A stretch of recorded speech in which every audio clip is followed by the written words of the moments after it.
और अच्छा अच्छा, आप रिकॉर्डिंग हो गई, मैं इसको देख लीजिए रिकॉर्डिंग को मैं क्या कर लूंगा क्या बाद में। ठीक है, मैं राजेश जी को बना देता हूँ इसमें होस्ट। ठीक। अच्छा, वो आपने होस्ट बोल ही दिया। नहीं, होस्ट बोल दिया सर। आरंभ करें आप फिर। रहेंगे मोहन जी, चले जाएंगे? जी, मैं रहूंगा थोड़ी देर सर।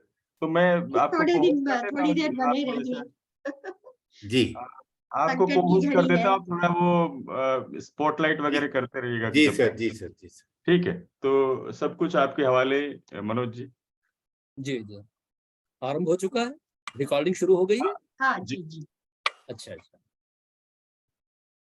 आज के इस मूर्ख दिवस पर मैं भारत से मनोज मोक्षेंद्र वातायन यूके की इस 1 अप्रैल फुल डे के उपलक्ष्य में आयोजित संगोष्ठी में आप सभी का हार्दिक स्वागत करता हूं, अभिनंदन करता हूं। आज की यह संगोष्ठी अत्यंत महत्वपूर्ण होने जा रही है, क्योंकि यह एक विशेष दिन पर आयोजित की जा रही है। यह दिन है 1 अप्रैल फूल डे का। इस दिन पश्चिम के देशों में और खास तौर से इंग्लैंड में लोग बाग मूर्ख बनकर खुद को गर्वित महसूस करते हैं। दूसरे शब्दों में कहें तो वे किसी को मूर्ख बनाकर उतने खुश नहीं होते हैं जितने कि मूर्ख बनकर। बहरहाल यह किसी व्यक्ति का अपना व्यक्तिगत मामला है कि वह किस रूप में खुश होता है। आज की इस 144वीं संगोष्ठी में हमारे सामने मंच पर उपस्थित हैं, नेपथ्य में हैं आदरणीय ज्ञान चतुर्वेदी जी, आदित्य सूर्यबाला जी और हम सबके प्रिय अनिल शर्मा जी। अभी शायद अनिल शर्मा जोशी जी उपस्थित नहीं है। व्यंग बाण चलाकर आगे हैं आगे। अच्छा अच्छा, व्यंग बाण चलाकर भ्रष्टाचारों, कुरीतियों और असामाजिक तत्वों पर बेहद घातक प्रहार करने वाले कम से कम 3 और विशिष्ट व्यंगकार हमारे सामने हैं। आदरणीय मलय जैन जी, प्रोफेसर राजेश कुमार जी और डॉक्टर पिलकेंद्र अरोड़ा जी। ये व्यंगकार व्यंग की कमान पर तीर साधने और निशाने पर तीर छोड़ने वाले बड़े कुशल धनुर्धर हैं। इन सभी वरिष्ठ व्यंगकारों की मंच पर उपस्थिति से बेशक आज हम व्यंग कटाक्ष की फुहारों की बारिश से नहाकर भीगने वाले हैं, तो आप भी, आप सभी, हम सभी इस व्यंग बरसात में नहाने के लिए तैयार हो जाएं।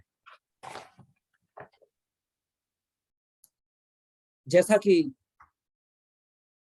आज के इस कार्यक्रम की भावना है, हम हिंदी जगत के इन जाने माने व्यंगकारों से उनकी व्यंग रचनाएं सुनेंगे। व्यंग विधा पर कोई व्यंग विधा या व्यंग शिल्प पर, कला पक्ष पर, भाव पक्ष पर कोई शास्त्रीय विमर्श नहीं होगा, बस सिर्फ और सिर्फ व्यंग पाठ ही होगा। तो मैं कार्यक्रम का आरंभ करता हूं।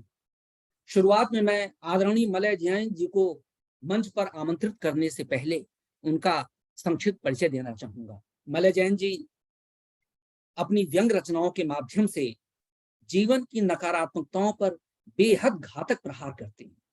बहुप्रकाशित, बहुचर्चित और मध्य प्रदेश साहित्य अकादमी से सम्मानित मलय जैन जी भोपाल मध्य प्रदेश में कई वर्षों से साहित्य सेवा में दत्तचित्त हैं। उन्होंने व्यंग नाटक लिखे हैं और व्यंग रचनाओं तथा कहानियों का अंग्रेजी अनुवाद भी किया है। इनका राजकमल प्रकाशन से एक व्यंग उपन्यास भी आया है, शीर्षक है ढाक के 3 पात। मैं मंच पर ऐसे कुशल और सिद्धहस्त व्यंगकार को आमंत्रित करता हूं। मलय जैन जी, मंच आपका है, आप इसे अनुप्राणित करें कृपया। बहुत बहुत धन्यवाद मनोज जी। सभी को मेरा नमस्कार। आपने तो तारीफ में बहुत सारा कुछ कह दिया, इतना कुछ है नहीं। सीधे हम आते हैं एक व्यंग्य पर। तो जी। मैंने एक अज्ञात देश की फेक कथाएं लिखना शुरू किया है। एक अज्ञात देश की फेक कथाएं, उसमें से पहली फेक कथा आपको मैं सुना देता हूं और उसका शीर्षक है दूध की नदी। स्वागत है। तो साहब, कोई एक देश था और जैसा कि हर देश में होता है, उसका भी एक राजा था। और जैसा कि आमतौर पे नहीं होता, राजा बड़ा प्रजावत्सल था। उसने देखा कि बड़े बड़े देशों में दूध की नदियां बहती हैं, उनकी प्रजा बड़ी खुश और बड़ी पुष्ट रहती है। लिहाजा साहब उसने घोषणा की कि भैया मैं भी अपने देश में दूध की नदी बहाऊंगा, प्रजा तक सीधा दूध पहुंचेगा और अब हमारी प्रजा जो है वो भी बड़ी पुष्ट और प्रसन्न रहेगी। तो साहब दूसरे देशों की तकनीक ली गई, जो लंबी चौड़ी डीपीआर और भर भर बजट के साथ नदी तैयार हुई। जैसे ही उसमें दूध डाला गया, चारों ओर अपार हर्ष छा गया और राजा से ज्यादा तो साहब मीडिया हर्षित हुआ और इस हर्ष को जन जन तक पहुंचा दिया। इधर डाला गया दूध जैसे ही बहने को हुआ कि राजा के अमले को ध्यान आया, अरे यार इसमें तो दूध के साथ मलाई भी है। तो किसी ने बताया कि भैया अरे प्रोजेक्ट तो केवल दूध की नदी का था, मलाई का थोड़ी ही था, अब क्या किया जाए?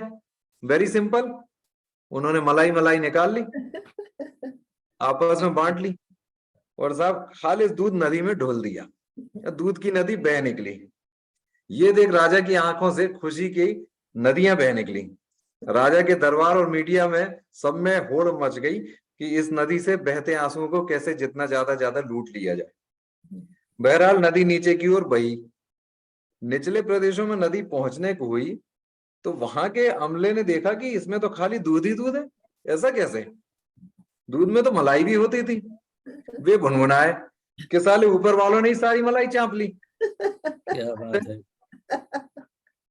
एक एडवाइजर ने सुझाया, भैया हो दूध में इतनी तो ईमानदारी रहती है कि कितना ही बहाओ थोड़ी बहुत मलाई तो निकल ही आती है। तो भाई साहब नदी को नीचे बहाने के पहले दूध को फटाफट एक बार फिर फेंटा गया और इस फेंटने में जो फेटम फेंट मिला वो यहाँ रख लिया गया। रख क्या लिया गया? फटम फाट आपस में बांट फाट लिया गया।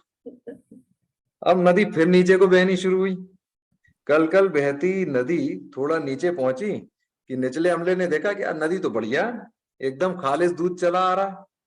किसी ने प्रजा की फिक्र में एकदम भावुक होकर चेताया, भैया अरे प्रजा को खालिस दूध पचेगा नहीं, दस्त वस्त लग गए ना तो समेटना तो अपने को ही पड़ेगा ना। अब साहब बात तो बड़ी कायदे की कही। कोई बोला अच्छा रहा कि अभी बता दिया, वरना साली दस्तों की अलग नदियां बह निकलती। यूं एक ने ठट्टा किया कि दिक्कत क्या थी, अपन तो उससे भी अपने काम की चीज निकाल लेते ना भैया। इस जबरदस्त बात पे सभी हंस पड़े।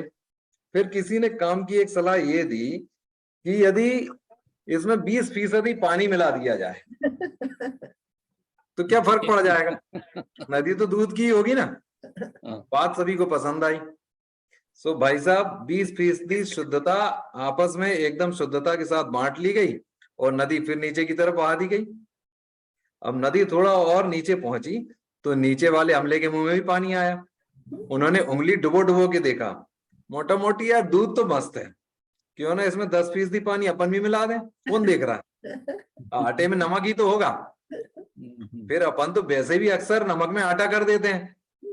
सो उन्होंने 10% शुद्धता निकालकर 10% पानी मिलाया और नदी नीचे ढोल दी। अब साहब नदी नीचे की ओर बहती रही और हर स्तर पे थोड़ा पानी मिलाकर उसे नीचे बहा दिया गया। इस दौरान सवाल आया कि कभी किसी ने जबरिया उंगली डुबोकर चेक किया तो फिर? जो जवाब अपनों ने ही दिया। उन्होंने कहा भैया क्वालिटी कंट्रोल वाले कौन अपने से अलग हैं, उनका बस चले तो पानी में मलाई दिखा दें, हमें तो दूध ही दिखाना है ना। तो उन्होंने नदी में डुबकियां लगाई और थोड़ा और पानी मिलाकर नदी नीचे ढोल दी। बहते बहते साहब दूध की नदी जो है अब प्रजा तक पहुंची। नीचे नीचे पानी, ऊपर ऊपर दूध। प्रजा प्रसन्न हो गई। आज तक दूध की नदी देखी नहीं थी, केवल सुनी थी, आज अपनी आंखों से देख ली। तो साहब उनकी आंखों से भी जो है खुशी की नदियां बह निकली। अभी वो आंखें पहुंच ही रहे थे कि ऊपर से पुचकार आई, आ प्रजा दूध पी ले। पुचकारते ही लड़ियाई प्रजा नदी में कूद गई। खूब दूध पिया, खूब दूध पिया, भर भर के दूध पिया। दुनिया में डंका बज गया कि भैया उस देश में भी दूध की नदी बह गई है और जनता कूद कूद के दूध पी रही है। अब साहब जब बात ओवरऑल ग्रोथ की आई तो ये पाया गया कि बहाव में ऊपर से नीचे तक का अमला तो खूब मोटा गया। कोई 50%, कोई 25%, कोई 20 तो कोई 10%। मगर साली कुपोषित प्रजा जो है वो धेले भर भी नहीं मोटाई। मोटाना तो छोड़िए, सिंगल फीसदी ग्रोथ भी नहीं दिखी उनके पिच के पेटों में।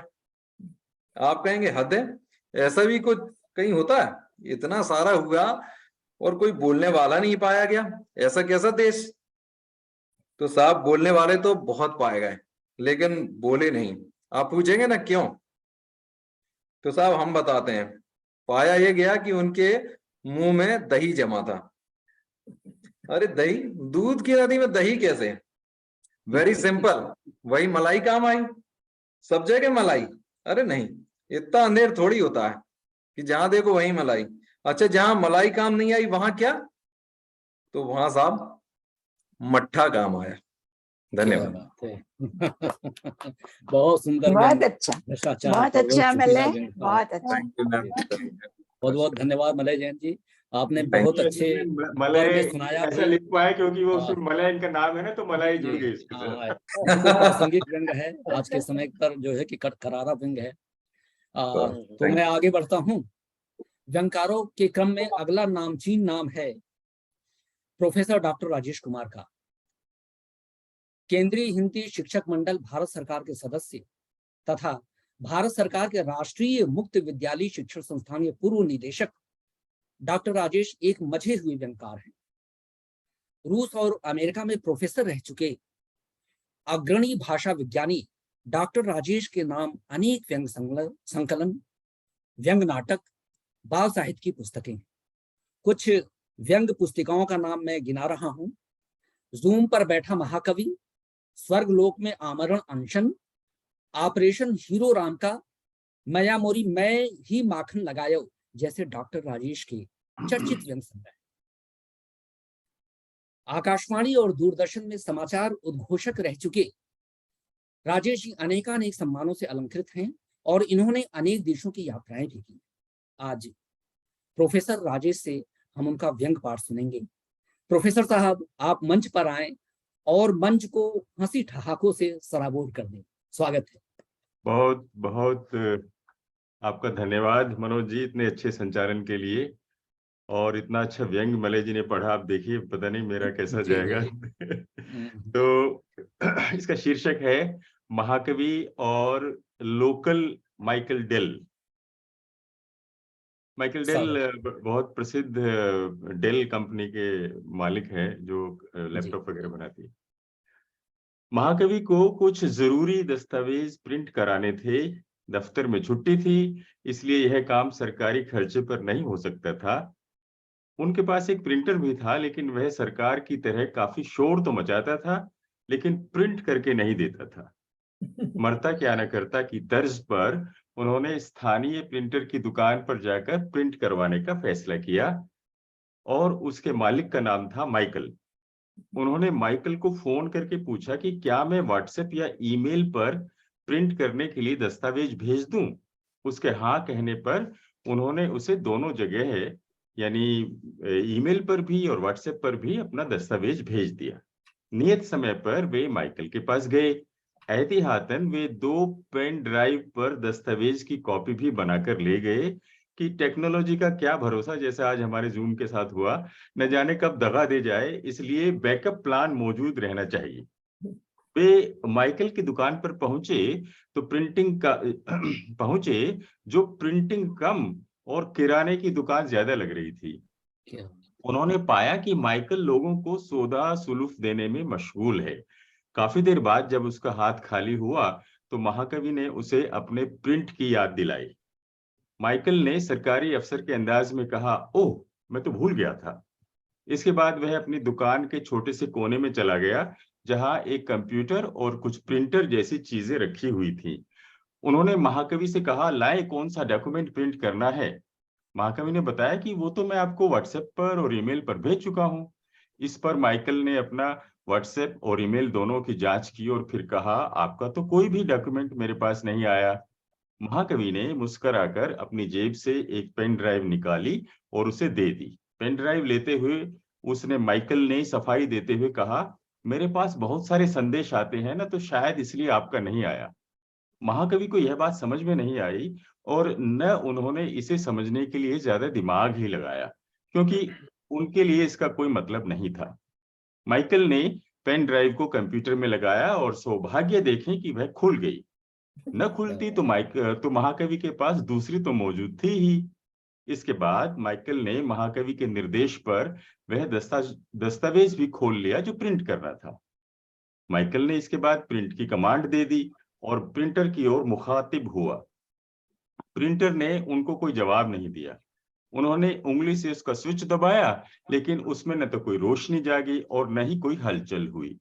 इसके बाद उन्होंने वहां पड़ी एक पेन जैसी चीज उठाई और उसके द्वारा प्रिंटर के स्विच को दबाने की चेष्टा की। प्रिंटर इस कमांड को भी नहीं माना और शांत पड़ा रहा। माइकल ने थोड़ी खिसियाहट के साथ महाकवि को देखते हुए कहा, कभी कभी ये परेशान करता है। महाकवि कुछ नहीं बोले, क्योंकि उनका सिद्धांत था कि वे बिना मतलब कुछ नहीं बोलेंगे। उन्होंने चेहरा भी गंभीर बनाए रखा, जिससे जाहिर हो सके कि उनका मूल्यवान समय नष्ट हो रहा है। इसके बाद माइकल ने अपनी टूल बॉक्स को खोला और उसमें से किसी औजार को ढूंढने की कोशिश की। उसमें पहले तो एक हथौड़ी मिली, फिर एक प्लायर मिला, जिन दोनों को ही उसने इस तरह सिर हिलाते हुए एक तरफ रख दिया कि इनका कोई काम नहीं होगा। वे संभवतः टूल बॉक्स में से पेचकस की तलाश कर रहे थे, जो उन्हें वहां नहीं मिला, जिसका कारण यह पता चला कि वह वहां था ही नहीं। इसके बाद वे अपने गल्ले पर चले गए और वहां से एक चाकू नुमा चीज लेकर आए और उसकी सहायता से उन्होंने प्रिंटर के बटन को दबाया। लेकिन प्रिंटर ने आज शायद तय किया हुआ था कि वह छुट्टी करेगा, सो वह टस से मस नहीं हुआ। इस पर माइकल ने पहले प्यार से और जब उससे काम नहीं बना तो फिर सख्ती से प्रिंटर को थपथपाया। लेकिन प्रिंटर फिर भी काम करने के लिए राजी नहीं हुआ। लगता था कि वह पूरी तरह से सरकारी कर्मचारी के अवतार में आ गया था। इसके बाद माइकल ने प्रिंटर का कवर खोला और उसमें से बटनों के पैनल को बाहर निकाल लिया और फिर सीधे सर्किट बोर्ड पर इनर बटन से प्रिंटर का स्विच चालू करने की कोशिश की, लेकिन प्रिंटर ने उसका भी कोई जवाब नहीं दिया। इस पर माइकल ने चाकूनुमा चीज उठाई और सर्किट को खुरचने की कोशिश की, लेकिन उनकी यह कोशिश भी नाकामयाब रही। जब इससे भी काम नहीं बना तो उन्होंने बोर्ड के पिछली तरफ के सर्किट पर बहुत बारीकी से नजर डाली, अपनी उंगलियों से इसे साफ करने की कोशिश की, फिर चाकूनुमा चीज से रगड़कर सर्किट को दुरुस्त करने की कोशिश की, लेकिन आज प्रिंटर रूठी हुई प्रेमिका की तरह उन्हें दगा दे रहा था और वह मुंह फुलाए बैठा रहा। आज कोई भी प्रयास काम नहीं कर रहा था, जबकि पहले उनका हर प्रयास रामबाण होता था। माइकल शायद प्रिंटर को चालू करने के लिए और भी प्रयास करता, लेकिन इस बीच उसका किराने का ग्राहक आ गया और इसलिए माइकल ने प्रिंटिंग का काम छोड़कर उसकी ओर तवज्जो देने का फैसला किया। माइकल ने महाकवि को कहा, आप कृपया अगली दुकान पर प्रिंट करवा लें। और इस तरह महाकवि लोकल माइकल डेल से निराश होकर प्रिंट करवाने की आशा में लोकल सुंदर पिचई की तरफ बढ़ गए। उनके मुखारविंद पर यह कविता फूट निकली, जाने क्यों प्रिंटिंग होने की आशा कम विश्वास अधिक है। बहुत बहुत धन्यवाद। बहुत सुंदर व्यंग, कथात्मक शैली में आपका व्यंग था और बड़ी तन्मयता से सुना और हंसी भी बहुत आई। व्यंग और कटाक्ष बहुत गहरा था। बहुत बहुत धन्यवाद राजेश कुमार जी। अब मैं पाठकों के चहेते व्यंगकार डॉक्टर पिलकेंद्र अरोड़ा जी को मंच पर सादर आमंत्रित करता हूँ। उज्जैन के पिलकेंद्र अरोड़ा जी विगत 40 वर्षों से निरंतर लेखन कर रहे हैं। लिफाफे का अर्थशास्त्र, साहित्य के प्रिंस, पाठक देवो भव और साहित्य के अब्दुल्ला जैसे इनके व्यंग संग्रह के प्रकाशन आ चुके हैं। पूर्व प्राध्यापक डॉक्टर अरोड़ा लोकप्रिय दैनिक अक्षर विश्व से भी जुड़े हुए हैं। इन्होंने व्यंगकारों की व्यंग रचनाओं तथा उनके साक्षात्कार की पुस्तकों का भी संपादन किया है। सिख गुरुओं पर भी इनके अनेक प्रकाशन आए हैं। किताबों का नाम लेना यहाँ पर संभव नहीं होगा क्योंकि समय की मर्यादा है। निसंदेह आज के इस मंच पर डॉक्टर अरोड़ा जैसे सिद्धहस्त व्यंगकार से व्यंग पाठ सुनना हम सभी के लिए लोमहर्षक होगा। डॉक्टर पिलकेंद्र अरोड़ा जी, आप मंच पर तशरीफ लाएं और अपने व्यंग पाठ से इस मंच को हंसी से, ठहाकों से समृद्ध बनाएं। स्वागत है। बहुत बहुत धन्यवाद। मैं पूरी स्क्रीन पे आ रहा हूँ? जी जी, पूरी तरह आ रहे हैं आप। अच्छा, मुझे लग रहा है कि मैं अप्रैल फूल बन रहा हूँ। चलिए, धन्यवाद मनोज मोक्षेंद्र जी। लगता है कि आज आपके संचालन से हम सभी को मोक्ष प्राप्त हो जाएगा। और आपका जो उपनाम है मोक्षेंद्र, वो सार्थक सिद्ध होगा। मैं कृतकृत हुआ आपकी इस वाणी से। पुरोधा शरद जोशी जी की जन्मभूमि उज्जैन, व्यंग पुरोधा शरद जोशी जी की जन्मभूमि जी। उज्जैन, अखिल भारतीय टेपा सम्मेलन जो आज ही हो रहा है 53वां उज्जैन में, डॉक्टर शिव जी। शर्मा जी की कर्मभूमि उज्जैन से मैं आप सभी को 1 अप्रैल अंतरराष्ट्रीय मूर्ख दिवस की बौद्धिक शुभकामनाएं देता हूं। मेनी धन्यवाद। Unhappy returns of the day. और ईश्वर से प्रार्थना करता हूं कि वह हम सभी को नए वर्ष में अपनी बुद्धि, अपने ज्ञान और अपने विवेक का अधिक से अधिक दुरुपयोग करने की शक्ति प्रदान करे। क्या बात है। दिव्य संस्था वातायन की दिव्य निदेशक दिव्या माथुर जी का अभिनंदन इस आयोजन के लिए, और आभार के दिग्गजों के बीच में उन्होंने मुझे आमंत्रित किया। मैं चरण स्पर्श करता हूँ श्रद्धा डॉक्टर सूर्यबाला जी का और डॉक्टर ज्ञान चतुर्वेदी जी का, जो कि मेरे व्यंग गुरु हैं। एक जमाना था कि हमारा भारत महान कृषि प्रधान देश था, पर अब सम्मान प्रधान देश बनकर रह गया है। सम्मान ही सम्मान, सुबह सम्मान, दोपहर को सम्मान, शाम को सम्मान, रात को सम्मान। वह दिन दूर नहीं लगता जब हमारे शहर की गलियों और सड़कों पर ये आवाजें गूंजा करेंगी, सम्मान करवा लो, सम्मान। क्या बात। बहुत अच्छा। यह भी हो सकता है कि हमारे साहित्यकार संस्था अध्यक्षों के घर द्वार पर जाएं और कहें, एक सम्मान दे दे बाबा, एक सम्मान दे दे बाबा। यह भी हो सकता है कि हमारी संस्थाएं शाल और श्रीफल लेकर साहित्यकारों के पीछे दौड़ लगाएं और उनका जबरन सम्मान करें। सम्मान की इसी महान संस्कृति पर मेरी एक महीन सी रचना है, जिसका जी। शीर्षक है सम्मानित होने का डर। सम्मानित होने का डर। एक शाम वॉकिंग जोन पर वो बचाओ बचाओ चिल्लाता हुआ तेजी से भागता हुआ आया और मेरे पास बेंच पर आकर बैठ गया। मैंने पूछा, तुम कौन हो भाई और ऐसे क्यों भाग रहे हो? क्या बताऊं सर, मैं एक लोकल कवि हूं। एक संस्था है जो जबरन मेरा सम्मान करना चाहती है, पर मैं करवाना नहीं चाहता। मुझे सम्मान से बड़ा डर लगता है, पर संस्था वाले मेरे पीछे पड़ गए हैं। मैंने देखा उसके पीछे कुछ लोग हाथ में शाल, श्रीफल और पुष्पमाला लिए आयोजक जैसे लोग खड़े थे। अजीब आदमी हो तुम, अजीब आदमी हो। लोग जीवन भर पुरस्कारों और सम्मानों के पीछे आबले काबले होकर दौड़ते भागते रहते हैं। ये आबले काबले शब्द मालवी का है। पुरस्कारों और सम्मानों के पीछे आबले काबले होकर दौड़ते भागते रहते हैं, कालीन बन जाते हैं, तलवों का अभिषेक करते हैं, अपनी रीढ़ तक दांव पर लगा देते हैं, तुम्हें उगा लेते हैं अपने शरीर में और HMV हिज मास्टर वाइस बन जाते हैं। और एक तुम हो कि सम्मान से डरकर भाग रहे हो। अब आपको क्या बताऊं सर, आजकल सम्मान सम्मान नहीं रहा। सम्मान के साथ अपमान फ्री ऑफर में मिलता है। सम्मान के साथ अपमान फ्री ऑफर में मिलता है। एक संस्था सम्मान क्या करती है कि लोग तांडव करने लगते हैं, साम दाम दंड भेद के शोक गीत गाने लगते हैं। कहीं स्यापा होता है, कहीं रुदाला होता है। सम्मानित होने के बाद एक लेखक, एक कवि पूरे गांव की भौजाई बन जाता है। जिसे देखो वही, वह समीक्षकों आलोचकों के राडार पर आ जाता है। किस घटिया को सम्मानित कर डाला, किस घटिया को सम्मानित कर डाला। अपात्र, कुपात्र, जुगाड़, कबाड़, उछाड़, पछाड़, जोड़, तोड़, फोड़, फोड़, पूरी फिक्सिंग है। नहीं नहीं, गुरु कृपा, गुरु कृपा, सब भैया जी का आशीर्वाद है। आखिर चरण चुंबन का कुछ प्रसाद तो मिलना ही था। सब भैया जी का आशीर्वाद है।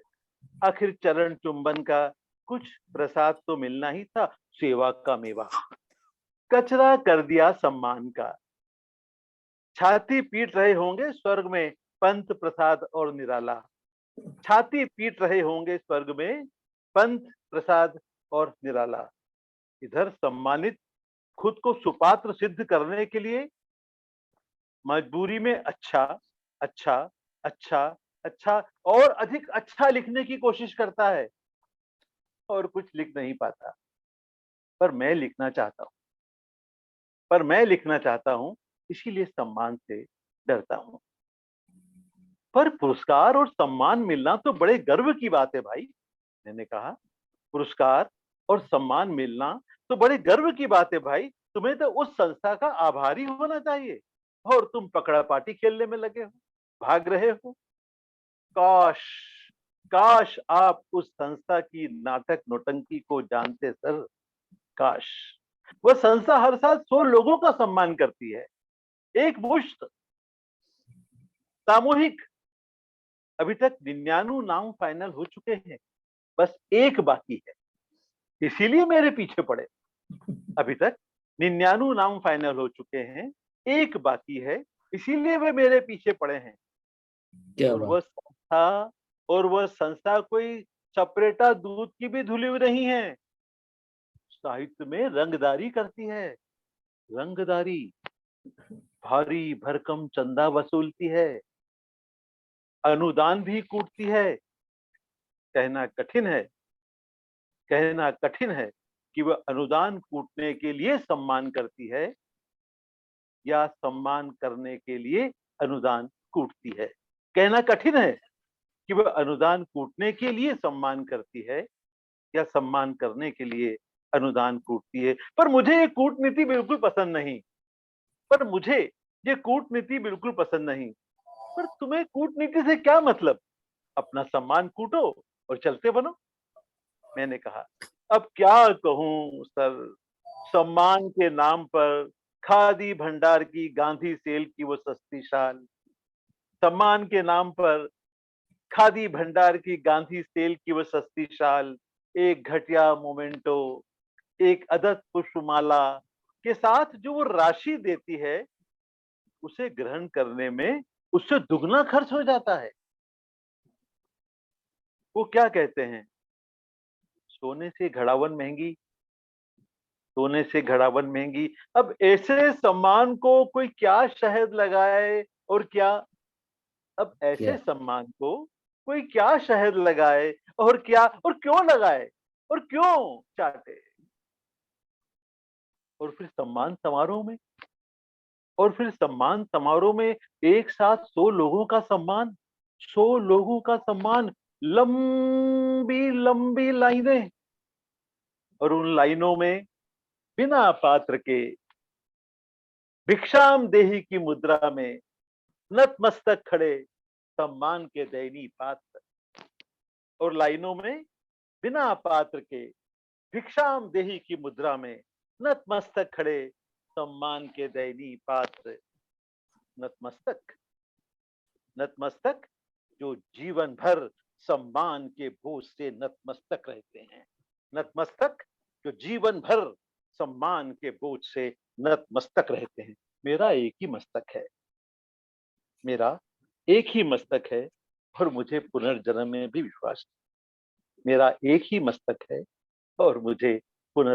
भी विश्वास नहीं।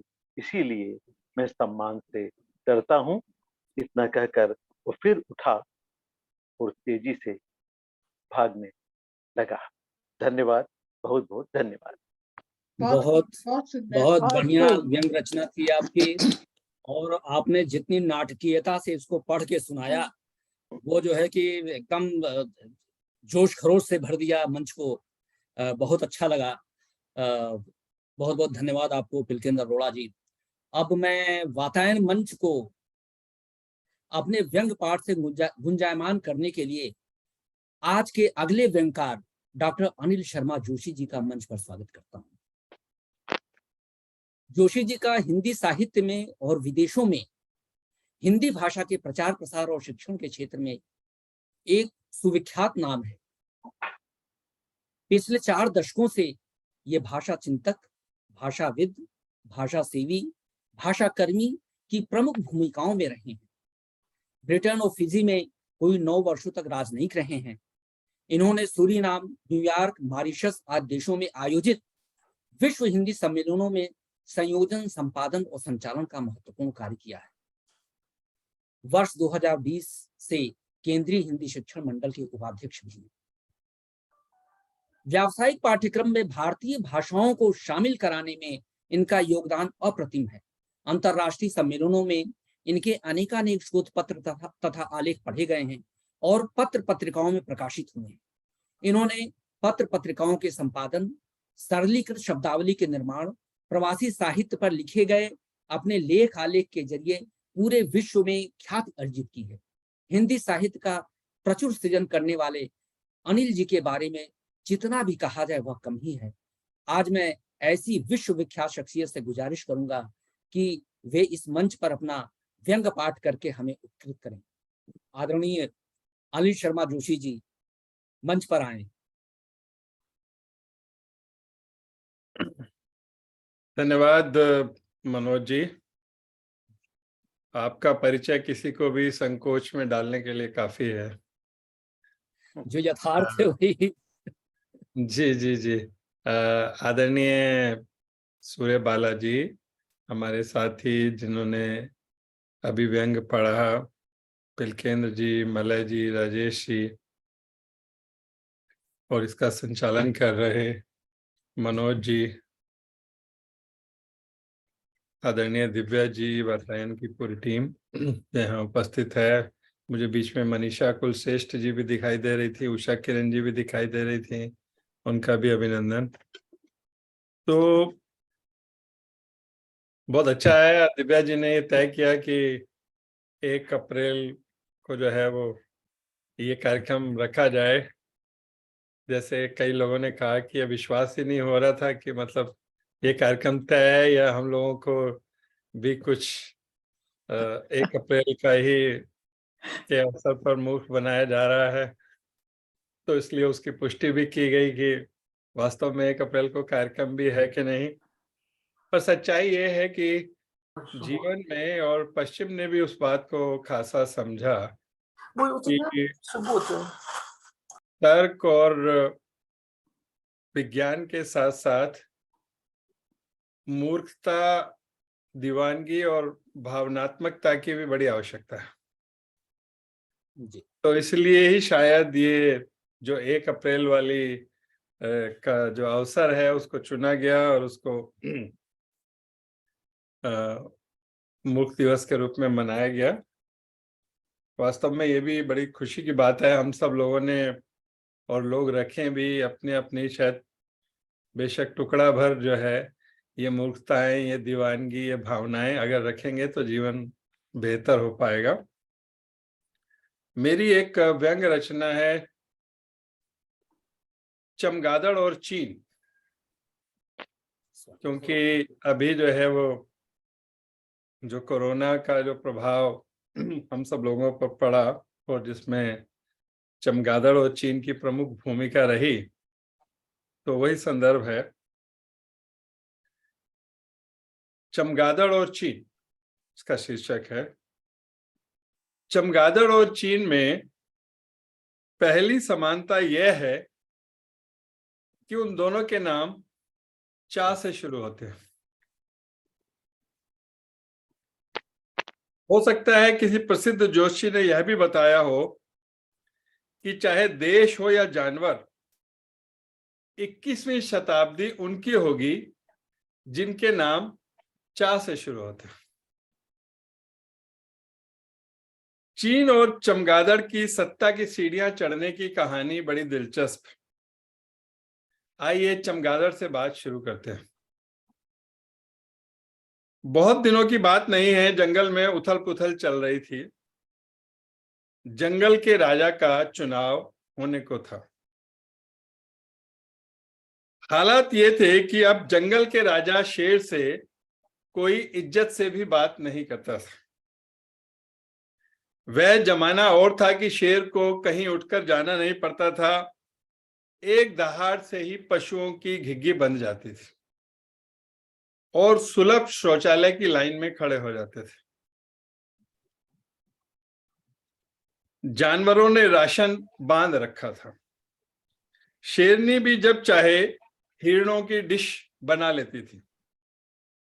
अब लोग भी समझने लग गए हैं कि यह बेचारा केवल मार्गदर्शक मंडल का सदस्य है। बेचारे की ऐसी हालत हो गई कि उसके लिए रिजर्व वन बनाने पड़े, जहां जंगल के गार्डों के सहारे उसकी जिंदगी चल रही है। इंसान सींगों के चक्कर में गैंडे के पीछे भी ऐसा पड़ा कि उसे भी शेर के पड़ोस में भेज दिया।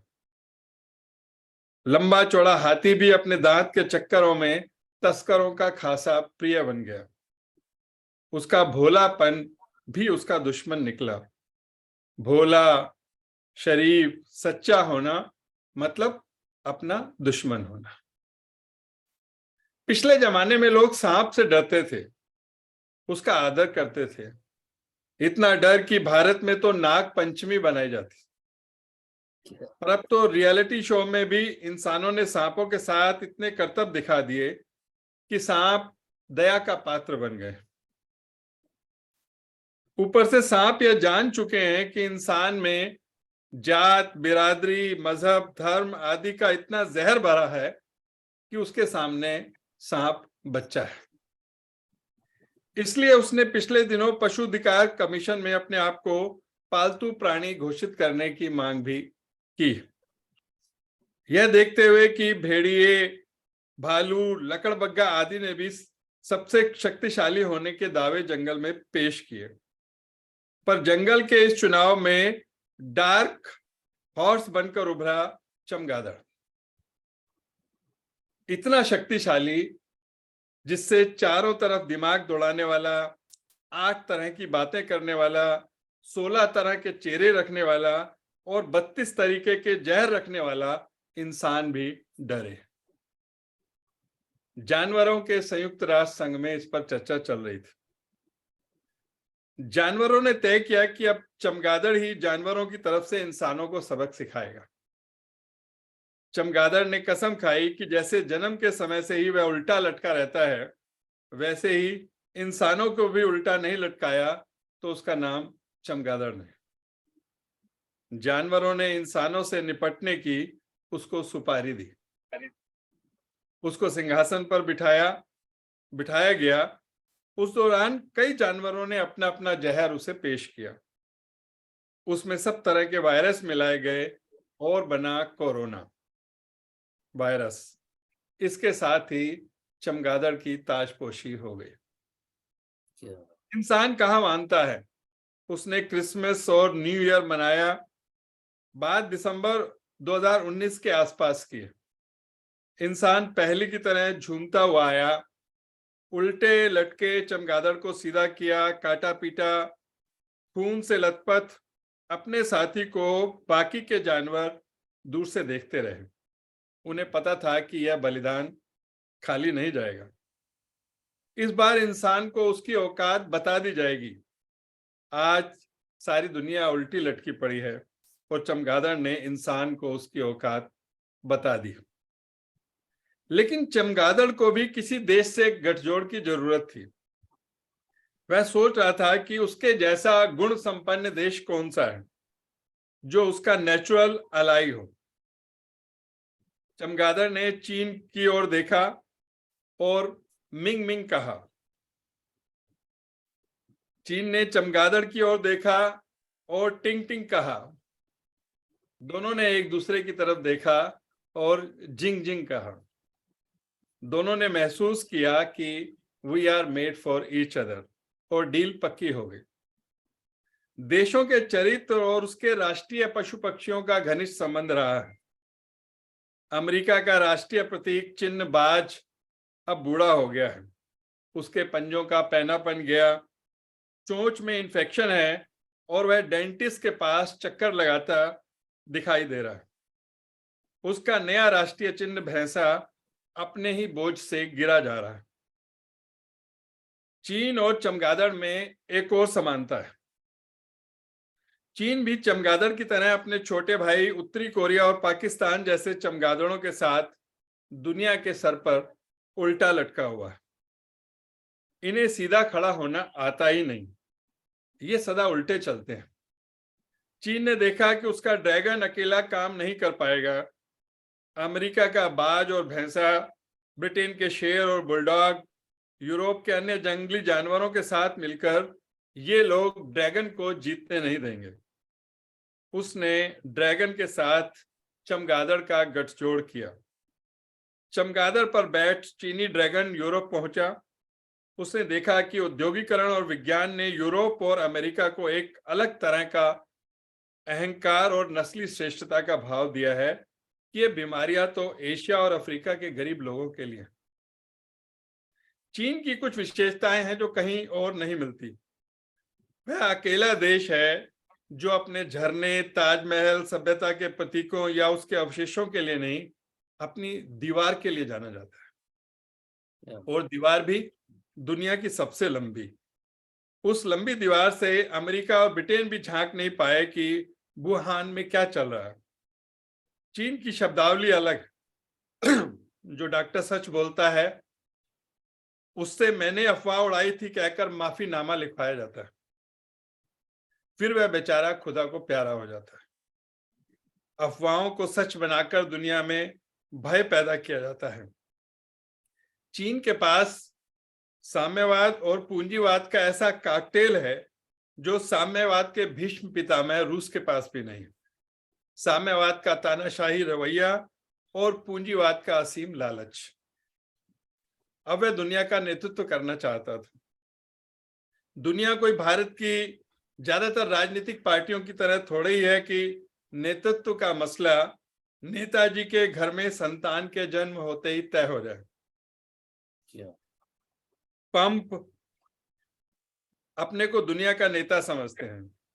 उनके ब्रिटेन जैसे चमचे अभी भी उसको किंग ऑफ द वर्ल्ड कहते हैं, पर चीन और चमगादड़ उस पर भारी पड़े। कभी कभी तो यह डर लगता रहा कि कहीं पंप कोरोना ब्रीफिंग के दौरान ही खांसने न लगे और थोड़े दिन में पता चले कि चीन से आए मेडिकल उपकरणों के सहारे या चीन से आए वेंटिलेटर पर वे हैं। चमगादड़ को अमेरिका और ब्रिटेन से खास खुंदक थी। ये देश शेर, बाज और जैसे जानवरों के चक्कर में रहे, उन्होंने कभी उसका महत्व नहीं समझा। एक चीन ही था जिसने उसकी ताजपोशी की। अब चीन के सरकारी अखबार का दावा है कि वर्ष 2030 तक होते होते दुनिया का 50% आर्थिक उत्पादन उसके यहाँ होगा। वह पश्चिम को याद दिला रहा था कि पश्चिम ने कभी उसके यहाँ अफीम की खेती करवा सबको नशेड़ी और काहिल बनवा दिया था। वह खांसते छींकते यूरोप पर हंस रहा था। चमगादड़ लोगों की सांसों में कोरोना बनकर घुस गया है। लोग घरों में बंद हैं। उधर चीन हंसता हुआ, मुस्कुराता हुआ, ठाके मारता हुआ और अरबों रुपए के माल पर मेड इन चाइना के ठप्पे मार रहा है। लोग सांस नहीं ले पा रहे हैं। सारा यूरोप, अमेरिका, दुनिया उल्टी लटकी हुई है। पश्चिम के थके हुए और बीमार नेता देख नहीं पाए कि तीसरा विश्व युद्ध हथियारों से नहीं लड़ा जाना था। ये खतरनाक दांवपेच से लड़ा जाना था। वे पराजित हैं, खांसते छींकते अपनी और प्रजा की सांसों के लिए मोहताज हैं। वे शव गिन रहे हैं और चीन और चमगादड़ की ताजपोशी हो गई है। धन्यवाद। क्या बात। बहुत सुंदर व्यंग था, गंभीर व्यंग था और कटाक्ष भी जो है कि बहुत शक्तिशाली था। बहुत बहुत धन्यवाद अनिल शर्मा जोशी जी। आपकी व्यंग रचना सुनकर हम सभी कृतकृत्य हुए। अब मैं इस मंच पर आदरणीय सूर्यबाला जी को अपना व्यंग पाठ करने के लिए आमंत्रित करता हूं। उनके बारे में कुछ शब्द मैं कहना चाहूंगा। सूर्यबाला समकाल के व्यंग साहित्य का एक अत्यंत चर्चित नाम है। बनारस में जन्मी और बीएचयू से पीएचडी की उपाधि विभूषित डॉक्टर सूर्यबाला ने हिंदी साहित्य की प्राय सभी विधाओं में अपनी लेखनी दौड़ाई है। इन्होंने अजगर करे न चाकरी, धृतराष्ट्र टाइम, झगड़ा निपटाकर दफ्तर, देश सेवा के अखाड़े में जैसे व्यंग संग्रहों सहित उपन्यास, कहानियां, स्मृत कथा, संस्मरण, बाल हास्य उपन्यास आदि से संबंधित कम से कम 2 दर्जन किताबें लिखी हैं तथा इनका साहित्य स्कूलों, कॉलेजों से लेकर विश्वविद्यालयों तक के पाठ्यक्रमों में पढ़ाया जाता है। इनके 2 उपन्यास भी अभी अभी आए हैं, राजकमल से आए हैं, कौन देश को वासी, वेणु की डायरी तथा भारत भारती। इनके साहित्य पर अनेक टीवी धारावाहिक और टीवी फिल्में बनाई जा चुकी हैं। आज हम ऐसे ही सुविख्यात रचनाकार से उनका व्यंग्य पाठ सुनकर कृतकृत्य होने वाले हैं। आदरणीय सूर्यबाला जी, मंच पर आपका स्वागत है। सूर्यबाला जी, आप अनम्यूट हो जाएं, आपकी आवाज नहीं आ रही है। अभी आ रही है आवाज? हाँ हाँ, असल में मैं तो अनम्यूट ही थी। ये मुझे शायद यंत्र से देखा नहीं गया, मेरा अनम्यूट ना उसने मुझे म्यूट कर दिया था। अच्छा हो जो आपने मुझे अनम्यूट करा दिया। तो सबसे पहले तो आज के मतलब ये दिव्या माथुर की जो मैं कहती हूँ दूरदर्शिता की मैं दाद देती हूँ है कि अप्रैल के फूलों के नाम से इन्होंने तमाम सारे अपने आप को अक्लमंद समझने वालों को इकट्ठा कर दिया है और ये सब के सब बड़े खुश होकर यहाँ आगे कि ये तो आज हास्य व्यंग्य समारोह है। और देखिए दिव्या बड़ी फूली नहीं समा रही है अपनी सफलता पर इतना बढ़िया जमावड़ा, हर पीढ़ी का व्यंग्यकार यहाँ उपस्थित है। मुझे तो लोग व्यंग्य की पितामही कह देते हैं, लेकिन मैं देख रही हूँ यहाँ की हर पीढ़ी के पिलकेंद्र जी बैठे हैं, राजेश जी हैं, यहाँ अनिल जोशी जी है। अनिल जोशी का जी का व्यंग्य मैंने आज पहली बार पढ़ा। मैंने उनकी अभी पढ़ी थी फिजी पर, आपने जो लिखा जो बोला आपकी वक्तृता की। और ज्ञान तो है ही हमारे, हमें दिख नहीं रहे हैं लेकिन जरूर है ज्ञान। जो व्यंग्य के हमारे बेताज बादशाह हैं, बेताज नहीं बल्कि ताजदार बादशाह हैं। और मोक्षेंद्र जी, आप बड़े जोश से बड़े उत्साह से आप एक नया जोश वक्ताओं में भरते हैं। बहुत फर्क होता है कि जब जो संचालन करने वाला है वो तो आपने इस बखूबी मोर्चा संभाला हुआ है। तो बहुत बहुत आप सबका ये मलय अभी बहुत अच्छी रचना सुना कर गए, दूध की नदियां बहा कर गए। समय मुझे लगता है कम होगा और मैं कोशिश करके जल्दी पढ़ने की कोशिश करूंगी। व्यंग्य रचना बहुत छोटी मैं नहीं लिख पाती हूँ, तो चूंकि आजकल अमेरिका में हूँ, आप लोग जहां भी हो, लेकिन मैं तो 0 के भी नीचे ठंड में शॉलो लोड कर बैठी हुई हूँ। लेकिन मैंने कहा अमेरिका में हूँ तो जिस व्यंग्य में अमेरिका है काफी, उससे जुड़ा व्यंग्य सुनाती हूँ आपको। और पिलकेन जी ने जरूर सुना भी होगा। एक बड़ी सांस्कृतिक वैश्विक समस्या है हमारी। आजकल हर कोई ये कहता कि भाई हमें अपने रूट से, लेट्स बी, हम अपने जड़ों से नहीं जुड़े हैं, हमें अपने जड़ों से जुड़ा होना चाहिए। तो ये एक मजाक बन गया है और उसको किस तरह से हम लेते हैं इस पर है, पढ़ती हूँ आपके साथ। जड़ों से जोड़ने का सवाल। आजकल मुझे दिन रात सिर्फ अपनी जड़ों की चिंता सता रही। साहित्य, कला, संगीत से लेकर नेता अभिनेता, हर क्षेत्र के सयाने और जाने माने लोग एक स्वर से पुकार कर यही कह रहे हैं कि आज सबसे बड़ी जरूरत आज हमें अपनी जड़ों से जोड़ने की है। सारे लेखकों और बुद्धिजीवियों को एक ही मलाल कि हम लोग अपनी जड़ों से नहीं जुड़े हैं।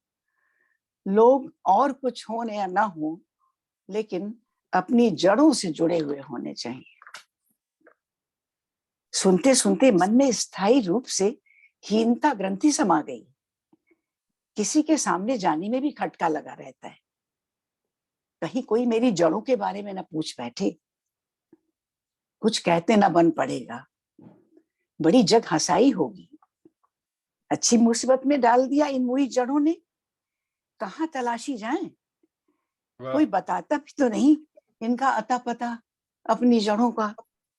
कहाँ मिलेंगी, कैसी होंगी देखने में, और तो और अगर दिख भी गई तो पहचानूंगी कैसे कि यही मेरी जड़ें।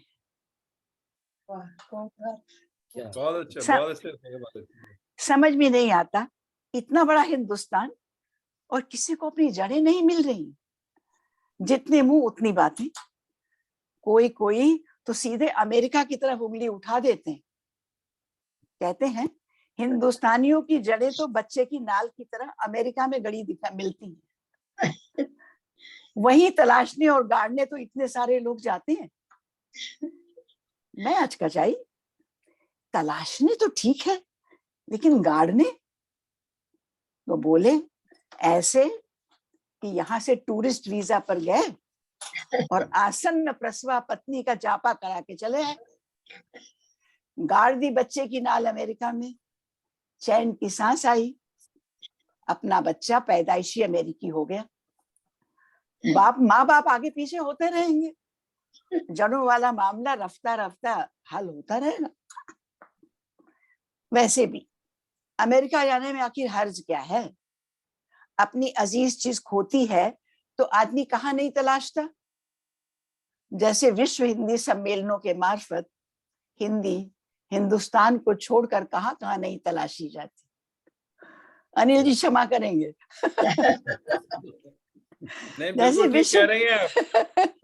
जैसे विश्व हिंदी सम्मेलनों के मार्फत हिंदी हिंदुस्तान को छोड़कर कहाँ कहाँ नहीं तलाशी जाती। मिलती होगी तभी ना। और ये क्या नाम है, जड़ें तो बहुत जरूरी चीजें हिंदुस्तान में, राशन कार्ड और आधार कार्ड से भी ज्यादा। अब संयोग की बात कि यही खो गई तो कोई क्या करे। लेकिन मैंने पक्का इरादा कर लिया कि पूरा अमेरिका छान मारूंगी और जहां भी अपनी जड़ें मिलेंगी खांटी हिंदुस्तानियों की तरह उखाड़ लाऊंगी।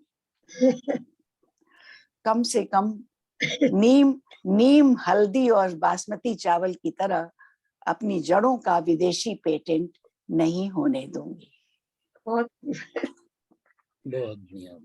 लेकिन वहां पहुंची, अमेरिका पहुंची तो अमेरिकनों ने देखते ही दाग पांव चढ़ाई। आने का मकसद पूछा। वो माइग्रेशन में तमाम सारी चीजें होती है ना। हमने बताया, चिढ़ के बोले कि आप लोगों का कोई ठिकाना नहीं, सब कुछ अपने पास होते हुए भी आसपास नहीं देखते, आसपास नहीं तलाशते, सीधे ऊंट की तरह मुंह उठाए अमेरिका चले आते। अरे वही तलाशनी थी ना अपनी जड़ें। नहीं मिली ना, नहीं मिली, तभी तो हम इस तरह आपके पास आना पड़ा हमें। फिर भी वो लोग नहीं माने। हमारा सूटकेस खुलवाया, अचार की बोतलें लुढ़कवाई, सारा बक्सा छान मारा हमारा। मैंने कहा देख लीजिए, नहीं रही ना हमारी जड़ें हमारे पास, तभी तो हम गैरों सा खाते, पहनते, बोलते और सोचते भी हैं। नहीं रही हमारी जड़ें हमारे पास, तभी तो हम गैरों सा खाते, पहनते, बोलते और सोचते भी हैं। सारे हिंदुस्तानियों का यही हाल है। बड़ी हाय तौबा मची है, वरना हम इस तरह आपसे पूछने क्यों आते? क्योंकि आपको तो सारी दुनिया के तोपखानों का भी पता है। फिर भला हमारी जड़ें आपको कैसे नहीं पता होंगी? अमेरिकन थोड़ा खिसियाए, फिर हमें विश्वास में लेकर एक बड़े पते की बात बताई। बोले हम तो खुद ही यहाँ अपनी जड़ें तलाश रहे हैं, हम तो खुद ही यहाँ अपनी जड़ें तलाश रहे हैं, आपकी कहाँ से ढूंढवाएंगे? ये जड़ों का मामला होता ही पेचीदा है। क्यों? क्योंकि सीधे इतिहास से जुड़ता है जड़ों का मामला, और इतिहास हमारे पास है ही नहीं, मतलब अमेरिकन कह रहे हैं। इसलिए हम सभ्यताएं मिटाकर, संस्कृतियां नष्ट कर, भरी पूरी बस्तियां ध्वस्त कर विध्वंस का नया इतिहास रच रहे हैं। तोपखाने वगैरह की बातों पर भी मत जाइए, वो सब तो दुनिया के स्वांग हैं, हमारी भी असलियत आप भी जानते हैं, हम भी जानते हैं। खैर छोड़िए, हमें तो अपनी जड़ों से मतलब है। सुना इन दिनों भारत से अमेरिका में इंपोर्ट हुई जड़ें, इन दिनों भारत में अमेरिका से इंपोर्ट हुई भारतीय जड़ों की बड़ी पूछ है। इन दिनों भारत में अमेरिका से इंपोर्ट हुई भारतीय जड़ों की बड़ी पूछ है। ये जड़ें बरतने में आसान और रुतबे में महान होती हैं। अमेरिका से ली हुई जड़ें, इंपोर्ट की हुई जड़ें, तो ये सस्ती और टिकाऊ बेशक नहीं होती, और ना सही, सस्ती और टिकाऊ बेशक नहीं होती, और ना सही, वो तो कोई भी अमेरिकी चीज नहीं होती। अमेरिका पुख्ता और टिकाऊ चीजों को हिकारत की नजर से देखता है। वो यूज एंड थ्रो में विश्वास करता है। चाहे कपड़े लत्ते जूते टोपी हो या इंसानी रिश्ते, अमेरिका यूज एंड थ्रो में विश्वास करता है। और जबान की तो खैर जरा भी टिकाऊ नहीं होती। हमारे अमेरिका वाले बेटे बेटियां भी समझाते हैं कि आप लोग किसी के बहकावे में मत आइए, हम बाकायदा अपनी जड़ों से जुड़े हुए हैं। अमेरिका वाले बेटे बेटियां समझाते हैं हम बाकायदा अपनी जड़ों से जुड़े हैं, वी कैन अफोर्ड इट। विश्वास ना आए तो हमारी भेजी फैमिली एल्बम सबको दिखा दीजिए।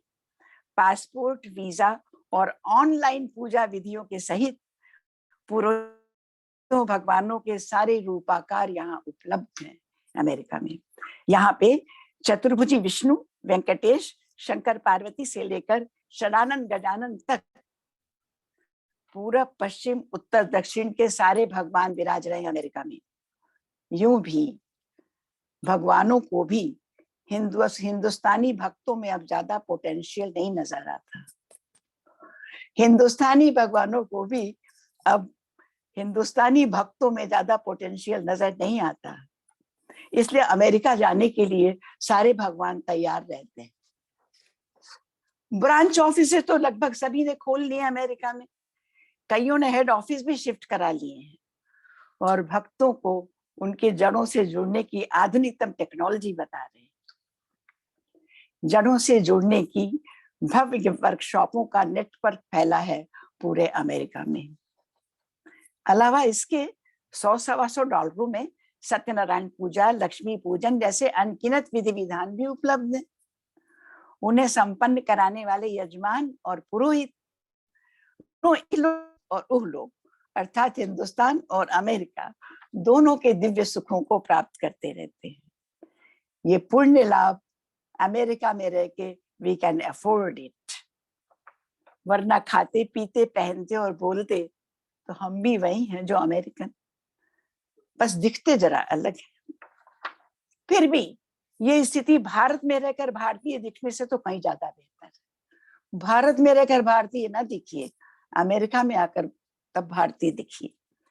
भारत में भारतीय बने रहना लाचारी और हीनता बोध का परिचायक है। हर कोई ग्रस्त और त्रस्त है इस कुंठा से। अलबत्ता जड़ों से जुड़ने वाली बात तो वो इतने आत्मविश्वास से कहेगा जैसे सारी जड़ें उखाड़ कर उसने अपनी फटे हाल जेब में डाल दी है।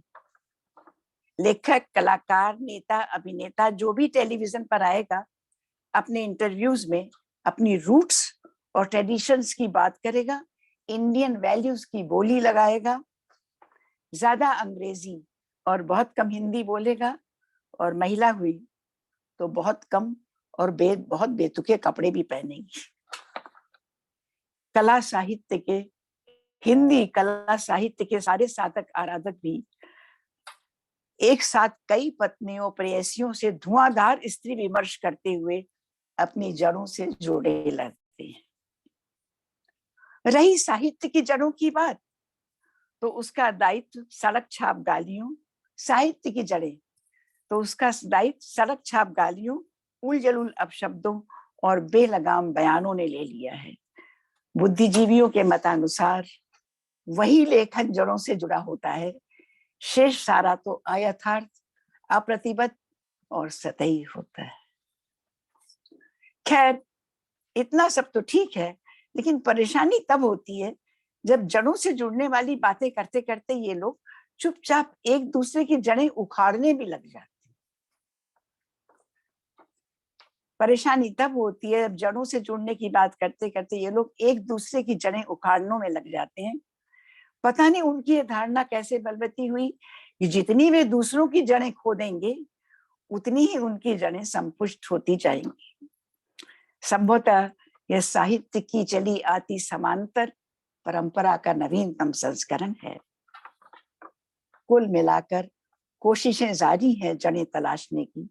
कैसे ढूंढ रहे हैं? कोई हजारों के टिकट वाला हिंदी नाटक देख रहा है, कोई सैकड़ों के मंत्रोच्चार खरीद कर सुन रहा है। एनआरआईओ की जमात करोड़ों के फ्लैट्स, बंगले, फार्म हाउस खरीद कर दनादन अपनी जड़ों से जुड़ रहे हैं। अब इससे ज्यादा और क्या किया जा सकता है अपनी जड़ों से जुड़ने के लिए? दंड से पूछिए, दंड से फार्म हाउस की ओनरशिप का कागज दिखा देंगे, हिंदी नाटकों के हजारों के टिकट दिखा देंगे। ये नहीं हमारी जड़ें। अब जरा अपनी तो दिखाओ। सुनने वाला फटेहाल भारतीय कहां से दिखाएगा अपनी जड़ें? हैसियत है क्या उसकी जड़ों से जुड़ने की, ऐसी सहूलियत जुटाने की? नहीं जुड़ पाता अपनी जड़ों से। बहुत सुंदर सूर्यबाला जी, बहुत सुंदर। बहुत खूब, क्या कहेंगे? वाह, बहुत खूब। वास्तव में जड़ों से जुड़ने और जुड़े रहने के बारे में आपका ये व्यंग्य बहुत ही, व्यंग्य कहें या उसको वास्तव में एक विश्लेषण कहें, बहुत अच्छा लगा। बहुत। राजेश जी, आप कुछ बताएंगे ज्ञान जी के विषय में? हाँ, ज्ञान जी डॉक्टर साहब है ना, तो आज 3 दिन से वो कह रहे थे कि उनकी तबीयत खराब है। तो उन्होंने कोशिश भी की जुड़ने की, फिर कुछ ऐसा रहा कि जुड़ नहीं पाए। शायद लिंक वगैरह नहीं ठीक से हो पाया होगा, लेकिन वो उन्होंने अपनी शुभकामनाएं दी हैं और कहा है कि दूसरे अवसर पर वे जरूर उपस्थित होंगे। तो मनोज जी, शायद बाकी जो हमारे उपस्थित लोग हैं उनसे आप टिप्पणियां ले सकते हैं और फिर धन्यवाद ज्ञापन कर सकते हैं।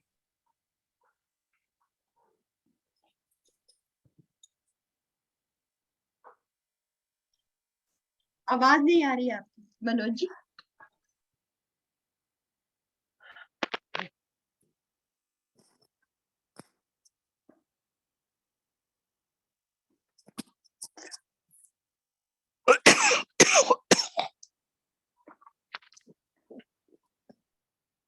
कहाँ चले गए मनोज जी?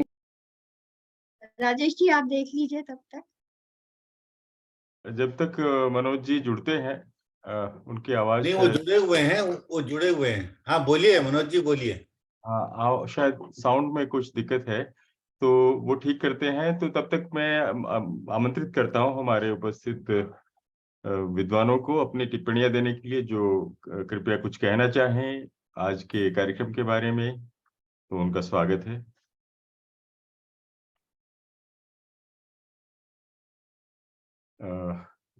जी, बहुत बहुत धन्यवाद आपका सर। और मैं तो आज अनायास ही जुड़ गया आपके कारण। पहले तो मैं जुड़ना चाह रहा था और अब मैंने कहा, सोचा कि चलो इसको देखते हैं। आज दिव्या जी का कार्यक्रम है तो जुड़ना चाहिए। आपका बहुत बहुत धन्यवाद मोहन और जी, आज हमारी मदद के लिए जुड़े आप। नहीं, बहुत फिर बहुत धन्यवाद। राजेश जी का फोन आया, भाई ऐसा ऐसा है। मैंने कहा चलो ठीक है, इसी बहाने जो आप लोगों को, विद्वान लोगों को सुनना भी एक बहुत बड़ी बात है। और खैर, मैं आज तो जूम कुछ ने हमारा रचना नहीं, प्लेटफॉर्म बनाया। मैं रचना नहीं करता, लेकिन मतलब विद्वान लोगों को सुनना भी अपने आप में एक श्रवण सुख जो है वो मैंने लिया। और आप सभी विद्वानों को सुना। वास्तव में व्यंग्य और हास्य और व्यंग्य यही जीवन में एक बहुत ही, इसको एक रस भी, प्रमुख रस माना गया है। और जीवन में इस सबसे रस का, कठिन विधा है ये, इस मैं रस मानती का हूँ। बहुत महत्व है। तो बहुत बहुत धन्यवाद आप सभी विद्वान लोगों को। और अनिल जी की कविता काफी अच्छी थी, कोरोना के समसामयिक जिसको कहें। और सूर्यबाला जी की जो जड़ों की, वास्तव में जो संस्कृति हमारी है, हमारी संस्कृति हमें वापस लौटने को कहती है हमेशा।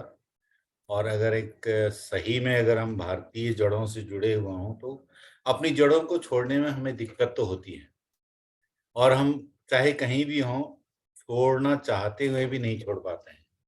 चाहे इस पीढ़ी में हो, एक पीढ़ी जो होती है वो रोजी रोटी के लिए आगे जाती है, वो शायद अपनी संस्कृति को भूल जाती है, लेकिन उसकी अगली पीढ़ी वास्तव में अपनी जड़ों को ढूंढती है। बिना कहे अपनी जड़ों को ढूंढती है। ये एक अपने आप में एक सच्चाई है और यथार्थ है। और मैं भारत में रह रहा हूँ, लेकिन आप लोग जो विदेश में रह रहे हैं वो इस बात को ज़्यादा जानते होंगे कि उनके बच्चे आज भारत से जुड़ना चाहते हैं, अपने आप को समझना चाहते हैं, अपने जो भारत की संस्कृति है, चाहे वो किसी भी धर्म से हो, उसको समझना चाहते हैं। तो बहुत-बहुत धन्यवाद आप सभी लोगों का। आपने व्यंग्य में भी एक बहुत अच्छी बात कही, जो कि समझने लायक थी। बहुत-बहुत धन्यवाद। धन्यवाद आपका। शैल जी आप कुछ कहें? हाँ, पर मैं ये इनसे इससे पहले कि शैल जी कहे, मैं ये बताना मोबाइल से मैं जुड़ गया हूँ। एक मिनट मनोज जी, एक मिनट। मैं ये बताना चाहता हूँ कि मोहन बहुगुणा जी ने आज हमारी बहुत मदद की है ये कार्यक्रम शुरू करने में, जूम में। वो तकनीकी विशेषज्ञ हैं और आज उनकी विशेषज्ञता पूरी तरह से हमें हमारे काम आई। और ये भी अच्छा संयोग रहा कि मोहन जी ने कहा चलो मैं इस कार्यक्रम को भी देखता हूँ ये क्या करते हैं। तो उम्मीद है कि उनको अच्छा लगा होगा। और आप शैल जी के लिए कह रहे थे ना, शैल जी शायद कुछ कहना चाहती हैं। धन्यवाद दिव्या। मैं कुछ कहना तो नहीं चाह रही थी, पर अगर आप आपने लिया है तो कहना चाहूंगी कि प्रोग्राम बहुत अच्छा लगा। खास करके पहला और अंतिम व्यंग, एक जिसमें हमारे भारत की सबसे बड़ी कमजोरी को दूध की नदी के बहाने बहुत सुंदर तरीके से प्रस्तुत किया गया, और दूसरा जड़ों की ओर। वाकई में हमें देखना पड़ेगा कि कहीं हमारी जड़ों में सदियों से कीड़े तो नहीं लगे पड़े जिनकी तरफ हम ध्यान ही नहीं दे रहे। बिना उन्हें बीने हमारी कैसे हम उन्हें स्वस्थ रख पाएंगे। बहुत सुंदर व्यंग था सूर्यबाला जी का। सभी की रचनाएं बहुत अच्छी थी। सभी को बहुत बहुत बधाई और धन्यवाद, और धन्यवाद मुझे आमंत्रित करने के लिए। बहुत बहुत स्वागत आपका। कोई और अपनी बात कहना चाहते हैं? कैप्टन भारती आप कुछ कहेंगे? कैप्टन भारती ने बहुत टिप्पणियां भी लिखी हैं। हाँ, और ये बहुत अच्छी टिप्पणियां देते हैं। आप बताइए। और वो कुछ कहेंगे। सभी विद्वानों को नमस्कार। आज बहुत दिन पर मैं जुड़ पाया हूँ। पुणे से पटना आया था, और इसके पीछे जो दिव्या जी हर बार के आप जल्दी जुड़ जाइए, जुड़ने के लिए तैयार रहिए, उस समय एक नोटिफिकेशन आया, मैं कहीं कुछ और काम कर रहा था, उससे बाहर निकल कर उनका चलो मेरी भी अनुपस्थिति बहुत दिनों की है तो मैं आ जाता हूँ। बहरहाल जब तक आपसे जुड़ पाया तब तक पिलकेंद्र जी अपने व्यंग के मध्य में पहुंच चुके थे। किंतु अनिल जी की बात आप मतलब जो मैं सुन पाया उसके लिए तो बहुत बहुत साधुवाद। अनिल जी की बात सच में, उन दिनों मैं चमगादड़ से चीन और उस पूरी यात्रा वृतांत जो आपने अपने शब्दों में की है, एक बार अनुरोध करूंगा इस पूरी कविता को उस रूप से अगर अपने ग्रुप में पोस्ट करें तो न जाने कई बार पढ़ने का आनंद उठाया जा सकता है। बहुत इच्छा रहेगी, और मैं अपने कुछ लोगों को भी बताना चाहूंगा। जरूर, आपके कहने से मेरा व्यंग अब कविता भी बन गया है। बहुत वो अच्छा। कविता ही लग रहा था। किसी और सज्जन ने भी कहा कि अनिल जी की कविता। और हमारे और साथ दो बड़े व्यंगकार भी जुड़े हैं, तीरथ सिंह जी हैं और भंवरलाल जी हैं, भंवरलाल जाट जी। नहीं, तो वे दो कुछ शब्द अब चूंकि मैं बोल रहा हूँ तो दो शब्द सूर्यवाला जी के लिए भी बोलना जरूर चाहूंगा। बोले, जरूर बोले, जरूर बोले। आदरणीय, आपने अभिभूत कर दिया, हृदय को छू दिया। अपने कई मित्रों को मैं देखता हूँ, परिवार में देखता हूँ, समाज में देखता हूँ, मेरा बेटा वहां है, मेरा बेटा ऑस्ट्रेलिया है, अमेरिका है, वगैरह अन्य जगह। लेकिन जब जड़ की बात आती है तो जिस बखूबी से आपने अपने कलम से उसका चित्रण किया है, हृदय को छू गया है। बहुत बहुत बधाई, साधुवाद। बहुत बहुत धन्यवाद, धन्यवाद, बहुत धन्यवाद आपका कैप्टन साहब। तो भंवरलाल जी और तीरथ सिंह जी अगर कुछ कहना चाहते हैं, प्रतिष्ठित व्यंगकार हैं, जी, नियमित रूप। बहुत बहुत आभार। मुझे आज जुड़ करके बहुत खुशी हुई। और जड़ें, चमगादड़ और चीन मैंने सुना, तो जड़ें व्यंग्य सुन करके तो हमारी जड़ें ही हिल गई। सच में हाँ, जड़ें ही हिल गई कि हम कहाँ खोज रहे हैं और क्या तंज थे कि दूसरों की जड़ें उखाड़ करके अपनी जड़ें पुष्ट करना। इस व्यंग्य में बहुत सारे बहुआयामी व्यंग्य था और शैली की लाजवाब मारकता थी। तो एक एक चीज को हमने नोट किया। हाँ, एक मोहन जी ने जो सुझाव दिया कि ये जो रचनाएं हैं समूह में अगर प्रदर्शित की जाए तो सबको आनंद आएगा, और बहुत ही अच्छा महसूस कर रहा हूँ कि हम लोग आप को सुन पा रहे हैं। श्रवण में अहम की आहुति दी जाती है, सुनने में बहुत मजा आता है। प्रणाम। तीरथ जी कुछ कहेंगे क्या? तीरथ जी, तीरथ सिंह खरबंदा जी। यस यस, जी जरूर जी, कहना चाहूंगा। आप अपने दर्शन भी आदरणीय दें, दर्शन भी जी, दीजिए। जी, सभी को नमस्कार। आदरणीय सूर्यबाला जी आज हमारे बीच उपस्थित हैं। ये अपने आप में ही पूरा प्रोग्राम है, कार्यक्रम है। और आदरणीय सूर्यबाला जी की रचना सुनी, अनिल जोशी जी की रचना को विस्तार से सुना। और पहले वाली रचना मैं नहीं सुन पाया, मेरा दुर्भाग्य। दोनों रचनाओं के माध्यम से और चीन से लेकर अमेरिका तक की यात्रा संपन्न हो गई। और जो जड़ों की बात आई विशेष रूप से, तो आप देखिए जब अमेरिका की यात्रा करते हैं तो बहुत सारी चीजें रिस्ट्रिक्टेड हैं, जड़ें ले नहीं जा सकते, पौधे आप ले नहीं जा सकते हैं। हम वहां चले जाते हैं और जो जुड़े हैं, जो हमारी जड़ें हैं, वो सब जुड़ाव अब जो है वो आभासी है और पाखंड वाला ज्यादा है कि हम हमारे देश से जुड़े हुए हैं, हमारी मिट्टी से प्यार करते हैं वगैरह वगैरह। हमें डॉलर से प्यार है, हमें चमक दमक से प्यार है, हम आना नहीं चाहते, लौटना नहीं चाहते हैं। जब मेरा बेटा भी जब वो विदेश गया था पढ़ने, मैंने उसे पढ़ने के लिए भेजा था और मैंने सोचा था कि वापस आएगा। वो आना भी चाहता था पर आ नहीं सकते हैं, बच्चे जाते तो वहीं रम जाते हैं। तो बहुत सारे संकेत के माध्यम से जो जड़ों की बात है, हम हमारी जड़ों से निश्चित रूप से कट रहे हैं। और ये स्थितियां हैं कि हम हमारी जड़ों को छोड़कर और पलायन क्यों कर रहे हैं। एक देश में नहीं, खाली अमेरिका का नाम नहीं है, दुनिया के कई देशों में हम गए हैं, सभी जगह हम जा रहे हैं, सब बच्चे जा रहे हैं क्योंकि हमारे यहाँ अपॉर्चुनिटी, अवसर नहीं है। हमारे यहाँ प्रतिभाओं को जैसे रिकॉग्नाइज किया जाना चाहिए वो नहीं है, अवसर नहीं है। और खुली स्पर्धा जिसको कहना चाहिए कि स्वस्थ स्पर्धा भी नहीं है, इस पर स्वस्थ अवसर भी नहीं है। तो ये सारे जितने भी जो विसंगतियां हैं, उन विसंगतियों के कारण ही लोग अपनी जड़ों से कट रहे हैं और अपनी संस्कृति को छोड़कर, अपनी सभ्यता को छोड़कर और दूसरी तरफ जा रहे हैं। तो ये सब चलेगा, परंतु घूम फिर कर फिर व्यक्ति अपनी जड़ों की तरफ आता है। और सूर्यबाला जी की रचना का एक एक पंक्ति, एक एक शब्द जो है और एक एक जो उसमें उदाहरण दिया है, वो अपने आप में उसको खाली सुनना ही पर्याप्त नहीं है। इस रचना को कई बार अगर पढ़ा जाए तो बहुत ही मनन करने लायक रचना है। और आदरणीय अनिल जोशी जी ने भी बहुत अच्छे तरीके से जो कहना चाहिए कि वर्तमान कुछ समय पहले की घटनाओं से जुड़ी और घटनाओं को और पूरे विश्व के परिदृश्य को अपनी रचना के माध्यम से प्रस्तुत किया। मैं बधाई देता हूँ और कहीं छोटे मुंह बड़ी बात कह दी हो तो मैं उसके लिए क्षमा भी चाहता हूँ। और आयोजकों को बहुत मैं धन्यवाद देता हूँ, राजेश कुमार जी को धन्यवाद कि उन्होंने मुझे अपनी बात कहने का यहाँ अवसर दिया। धन्यवाद। बहुत धन्यवाद आपका। तो शायद दिव्या जी, अब मनोज जी धन्यवाद ज्ञापन कर सकेंगे। इसकी आवाज काम नहीं कर रही है, ऑडियो काम नहीं कर रहा है। वरुण जी भी हैं, अगर वरुण जी कुछ कहना चाहें तो। जी जरूर। मनोज जी, आपकी आवाज नहीं आ रही है बिल्कुल भी।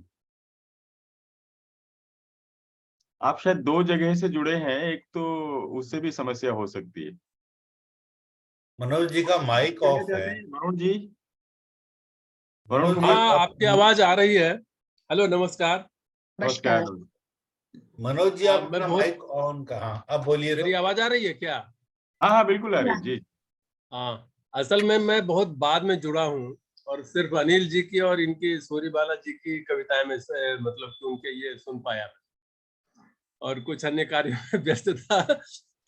ये बेचारे जो प्रारंभ में जिन व्यंग्यकारों ने पढ़ा उनका क्या कसूर था? 4 लोग जुड़े हैं और चारों ने ये कहा कि वो बाद में जुड़े। इनके साथ तो अन्याय हो गया। बस कुछ कामों में, बस कुछ काम में व्यस्त था, लेकिन था कि ये दिमाग में था कि भाई उसमें जुड़ना है, सुनना है, तो अंत थोड़ा समय निकाल कर कम से कम सुन लूं। तो आपका सूर्य जी का सुन पाया, अच्छा लगा। और आज 1 अप्रैल का दिन तो इसके लिए खास तौर पर विशेष रूप से उपयोगी था। जड़ों की बात जो हुई इसमें काफी पहलू से, और आपने चीन और क्या था वो, चमगादड़, ये थोड़ा सा शीर्षक भी कैची था अनुप्रास से मिलता हुआ। तो कई हिस्सों से आपने उसके कम्युनिज्म से लेकर के और अन्य कई पहलुओं से छुआ। अच्छा लगा कि सिर्फ व्यंग्य की बात नहीं होती है, व्यंग्य के पीछे भी कितनी सोच होती है, कितना अवलोकन होता है, कितने एंगल से उसको समझता है, तब कोई युक्ति निकलती है। सूरीबाला जी ने विदेश प्रवास के में रहते हुए जड़ों की जो तलाश की कसक को है, उसको भी कई पहलुओं से उठाया है।